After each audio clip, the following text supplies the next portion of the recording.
ಪಾಲಿಸಲಿ ಲೋಕ ದುರಿತವನ್ನು ಪರಿಹರಿಸಲು ಜೀವಿಸಿದೆ ನಾ ಪ್ರಿಯೆ. ಧರೆಯ ದುರಿತವನ್ನು ಪರಿಹರಿಸಲು ಲೋಕದಿ ಜನಿಸಿದೆ ನಾ ಪ್ರಿಯೆ.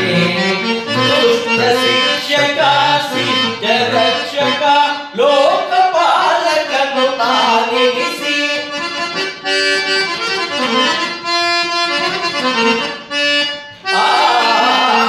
ದುಷ್ಟ ಶಿಕ್ಷಕ ಶಿಷ್ಟ ರಕ್ಷಕ ಲೋಕಪಾಲಕನು ತಾನೆನಿಸಿ ಧರೆ ಕಾದು